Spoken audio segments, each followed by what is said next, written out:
সোনারপুরে গণপিটুনিতে মৃত্যু, গ্রেফতার তৃণমূল পঞ্চায়েত সদস্য। এবার তৃণমূল পঞ্চায়েত সদস্যের দাদাগিরি, দুই পক্ষের বচসার জেরে পিটিয়ে মারার অভিযোগ এক ব্যক্তিকে। দাঁড়িয়ে থেকে নেতৃত্ব তৃণমূল পঞ্চায়েত সদস্যের।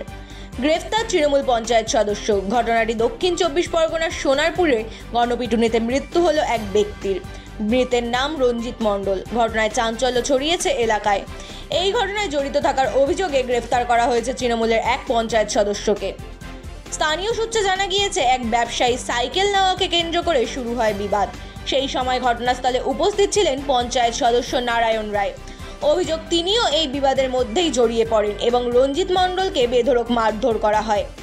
গুরুতর আহত অবস্থায় তাকে প্রথমে সুভাষগ্রাম গ্রামীণ হাসপাতাল ও পরে চিত্তরঞ্জন হাসপাতালে নিয়ে যাওয়া হলে চিকিৎসকরা মৃত বলে ঘোষণা করেন। পুলিশ সূত্রে জানা গিয়েছে, এই ঘটনায় পঞ্চায়েত সদস্য সহ মোট 4 জনের বিরুদ্ধে অভিযোগ দায়ের করা হয়েছে। তদন্তে নেমে ইতিমধ্যেই একজনকে গ্রেফতার করেছে পুলিশ, তবে বাকি অভিযুক্তরা এখনো পলাতক। তাদের খোঁজে তল্লাশি শুরু হয়েছে। এই ঘটনার পর থেকেই এলাকায় উত্তেজনা, রাজনৈতিক মহলে শুরু হয়েছে চাপানুত্তর। সিপিএমের আইনজীবী নেতা সায়ন ব্যানার্জির অভিযোগ, পঞ্চায়েত সদস্য ও বিধায়কের ছত্রছায়াতেই এমন ঘটনা ঘটেছে। অন্যদিকে তৃণমূল নেতৃত্বের দাবি, আইন নিজের পথে চলবে, কেউ দোষী প্রমাণিত হলে তাকে রেয়াত করা হবে না। গণপিটুনির এই ঘটনা ফের আইন শৃঙ্খলা ও প্রশাসনিক দায় নিয়ে প্রশ্ন তুলছে।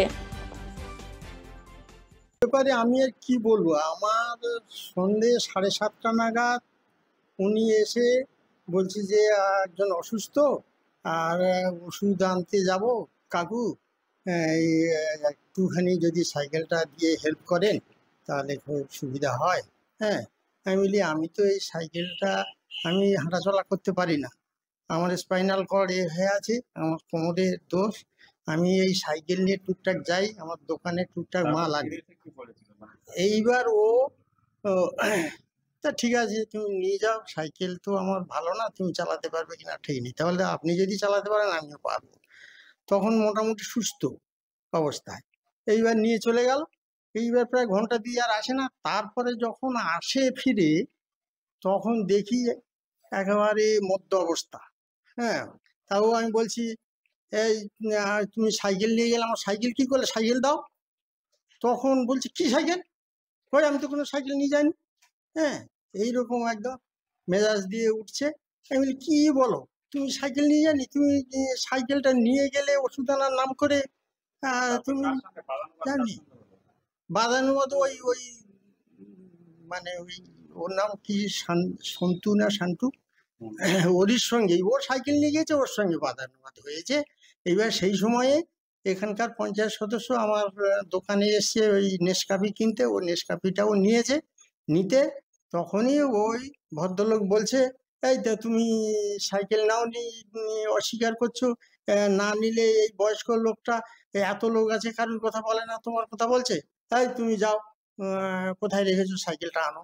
এই কথা বলার সঙ্গে সঙ্গে ও একদম উত্তেজিত চড়োয়া, আর সে বিশ্রী ভাষায়, মানে সে ভাষা মুখে আনার মতো নয়, এমন ভাষা বলছে। এইসব দেখে একদম যেন মারামারি হবে, মারামারি করবে এইরকম তারে।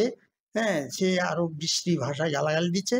এইসব দেখে আমার পাশে ভদ্রমহিলা ওকে টেনে নিয়ে, ও যখন মানে মারধর করবে বা মারামারি করবে এরকম একটা অবস্থা দেখে ও যখন ওই অপোজিটের দিকে ও চলে গেছে কিছু একটা খুঁজতে, ওই সেই সময় ওই লোককে এখান থেকে সরিয়ে দিয়েছে। হ্যাঁ, ঠেলে সরিয়ে দিতে ওই লোক বাড়ি চলে গেছে। হ্যাঁ, ওই লোক বাড়ি চলে গেছে, আর আমরাও সঙ্গে সঙ্গে দোকান টোকান বন্ধ করে আমরা উপরে চলে এসেছি। আসলে আমরা শুনলাম অ্যাকচুয়ালি একটা মারপিটের ঘটনা ঘটেছে। সেই ঘটনাকে কেন্দ্র করে পরবর্তী সময়ে যে একজন মারা গেছে, সেখানে আমাদের একজন পঞ্চায়েতের সদস্য আছে নারায়ণ রায়, গ্রেপ্তারও হয়েছে শুনেছি। তবে আইনের পথে ছিল, প্রকৃত দোষী যারা আছে শাস্তি পাবে, প্রশাসন সে বিষয়টা দেখছে। গণপিটুনিতে তৃণমূল কংগ্রেসের জনপ্রতিনিধি জড়িত, এতে আশ্চর্য হওয়ার খুব একটা বিষয় নেই, কিন্তু সোনারপুরের মতো জায়গায় গণপিটুনি, এটাই আশ্চর্য হওয়ার মতো বিষয়। এরা তো সব এমএলএর ডান হাত, তো লাভলি মৈত্রর ডান হাত। পঞ্চায়েতের কাউন্টিং সেন্টার লুট করতে যাওয়ার সময় এদেরকেই তো ভোটে জিতিয়েছে, ভোটে হেরে গেছিল, এরা সবাই ভোটে হেরেছে। এই লাভলি মৈত্র দাঁড়িয়ে থেকে ব্যালট লুট করেই তো এদেরকে জিতিয়েছে। এসব জনপ্রতিনিধির নামে কলঙ্ক। এলাকায় এক একটা সন্ত্রাসের অবস্থা তৈরি করে রেখেছে, সন্ত্রাসের পরিবেশ করে রেখেছে। সব জানা সত্ত্বেও চুপ করে রয়েছে। একজন এর পেছনে জড়িত নয়, আরো অনেকে জড়িত। পুলিশকে আরো সক্রিয় হতে হবে এবং পুলিশকে জবাবদিহি করতে হবে যে সোনারপুরের মতো জায়গায় এই ক্রাইম সিন্ডিকেট বাড়ছে কিভাবে। অবৈধ চোলাই, অবৈধ সাট্টার ঠেক, মদের ঠেক, জুয়ার ঠেক, এবং সেই সমস্ত জায়গা থেকে যেভাবে একের পর এক অপরাধ প্রবণতা বাড়ছে এবং এমএলএ এর আশকারায় অপরাধ প্রবণতা বাড়ছে, পুলিশকে এর জবাবদিহি করতে হবে। তৃণমূল এর দায় কখনো এড়িয়ে যেতে পারে না।